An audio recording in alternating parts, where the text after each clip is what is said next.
You might be wondering why lost animal cases are so difficult in comparison to regular communications cases. Many variables need to be taken into account if you're going to work with lost animals. Unlike a normal communication, lost animal cases are ongoing, extremely emotional and time-consuming. Some cases can go on for months or even years, so you need to be able to commit when you agree to take on a lost animal case. An animal who is missing can be constantly on the move. If the animal is scared or injured, they may find it hard to communicate with you. The animal does not always show you where they are, but where they have been. After a few days of being lost, an animal can revert to their natural instinct to survive, and may act almost feral. This is especially true for cats or animals of a shy or nervous disposition, and they may not come straight away when you call out and might avoid approaching anyone trying to help them. These are some of the things that make working with lost animals hard, and things you should be aware of. Another is that getting a lost animal home is not always just about finding them, but about learning from them why they weren't missing in the first place. Be prepared that some animals might tell you they left deliberately, and whatever reason they had for leaving, you would need to talk to both the animal and the animal's person to resolve some issues before the animal is happy to return. Above all, one of the hardest moments that a communicator will have to face on a lost animal case is when the guardian wants to know if their animal is alive or deceased. Some people can be incredibly insistent about getting an answer to this question for obvious reasons. The problem with answering the question of if the animal has died is that the soul never dies, and in some cases, if an animal has died suddenly, they are not immediately aware that they have passed, and their spirit can continue to move around the earth as if it was still in its body. So when a communicator checks in with an animal that is lost, the animal may well convey to them that they are still moving and continue to describe what they see around them. This is especially common in animals that have been killed on roads or by wild animals, and is similar to being in a state of shock. This can happen because they are alone and there is no interaction from outside forces, such as other people or animals, to draw their attention to the fact that they have passed suddenly. This is not a long-term state, and usually the animal realizes she has passed once she finds a moment to relax and focus herself. It can, for obvious reasons, be very upsetting for an animal's guardian to be receiving information from a communicator that their animal has experienced this or seen that, only to discover that the animal actually passed away days before. You should know that this isn't any fault of the communicator. It is, as I have stated, because even in spirit, the animal is still alive and sees herself as such in many ways. Rather than trying to discover if an animal is alive or dead, try to get reassurance that the animal is alive. You can try to do this by asking the animal questions about her physical condition. An animal that is lost but still alive will be able to tell you how her body feels. Many will describe being in pain or being tired or hungry. An animal that has passed will not share information about her physical state because she no longer has one. Now, an animal in spirit will happily tell you that they are no longer in physical pain, and may well describe how they look in spirit, but this is done for the benefit of the animal's person, as they have no actual physical body to speak of. Another important point to note is that animals are born aware of the afterlife. It is one of the reasons that they view death differently to us. The reason this becomes important in lost animal cases is that sometimes an animal will refer to having passed over as having gone home. So when asking if the animal is going to return home, it helps to be more specific and include something like home to your house with your family. In times of extreme distress, it is possible for an animal's soul to temporarily leave the body.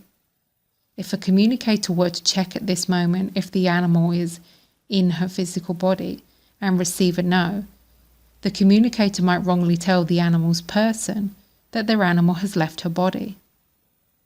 She has left her body, yes, but she will return.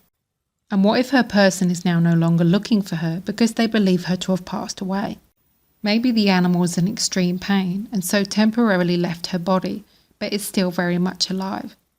How horrible to think of no one coming to find her. Following on from this, A common mistake that some students of animal communication make is to assume that if they connect with the animal and receive nothing, it is because the animal has passed away. This is not the case, and telling the animal's guardian this can lead to a lot of unnecessary hurt and distress for the person and the animal. What many people aren't aware of is that sometimes when an animal is missing, she will leave her body temporarily via astral projection in an attempt to search for the best route home. Astral projection is when the animal's soul makes a conscious decision to temporarily leave the body. During this time that the animal's soul is travelling, she might not respond to telepathic messages, and if the communicator attempts to feel if the animal is in her body, they will obviously feel that she isn't, and they might wrongly assume it's because she's now in spirit. A less commonly known reason for why a communicator might wrongly believe that an animal has died is that when an animal fears for her life, she will sometimes share with a communicator that what she fears might happen to her. She might show with detail her being attacked by another animal or being hit by a car. This doesn't mean it has actually happened or will happen. She might just be looking for reassurance from the communicator. Sadly though, some communicators take this to mean the animal has indeed suffered that fate and tell it to the guardian without actually knowing or checking why the animal showed them that. The concept of being alive or in spirit is far too subjective in my opinion to be able to give the animal's person a definitive answer when an animal's life could be at stake. I still shudder when I read or hear of some communicators telling an animal's guardian that their animal has passed away while missing. Unless you have physically seen the animal's body yourself, I think there is never any excuse for telling someone that you believe their animal has passed. Just the other week I read a post from a devastated man because a communicator had told him very clearly that his dog had died after being hit by a car while lost. The man had even gone as far as telling his friends and family that the dog had passed and holding a funeral for his dog with his children. A week later the dog was found and returned to him, which is obviously wonderful news. But firstly, this poor man and his children spent a week believing that their dog was dead. And secondly, what if the dog hadn't been found? This man wasn't going to continue searching for a dog he had been told was now past. Just don't do it. No matter how much you want to give someone closure or how strongly you believe it to be true, it's not worth the risk you put on an animal's life if, God forbid, you turn out to be wrong. I feel it necessary to say that if you want to work on lost animal cases, you are really going to need to have a lot of patience and above all compassion. When you work with someone who has an animal missing, you are likely going to be experiencing him or her at their very worst. They will be feeling guilt, sadness, grief, frustration and despair on a daily basis. For some of them, they will have been living this way for weeks, months, or sadly even years, as they search in desperation for an animal who may be their whole world.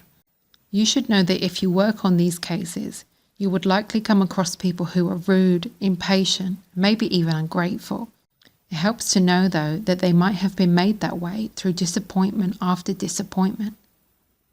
I don't ever think there is justification for people to be mean to someone else just because they are suffering, but it does help to know that in most cases it isn't personal, and they are just someone lashing out because they are frantic to find their beloved animal.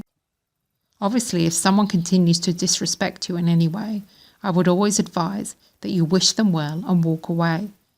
Just make sure you have given them the benefit of the doubt first and taken into account that having an animal missing is a daily torture for many people, and that might make them behave in ways they normally never would.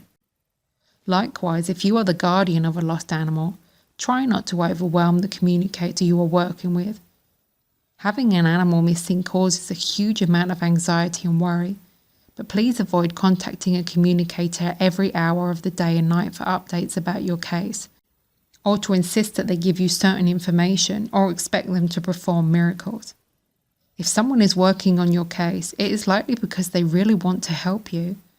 Please don't make that difficult for them by being rude or pushy. I had a very difficult case with a lost dog.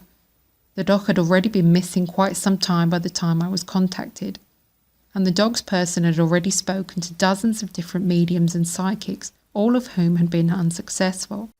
By the time this man spoke with me, it was almost impossible to get him to follow any of the instructions I gave him, and it soon became clear that he expected the dog to literally fall into his lap.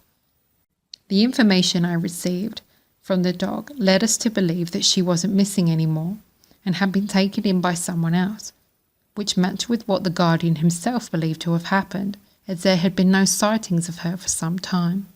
I spent days connecting with the dog until I was finally able to track her down to an actual street and one house in particular.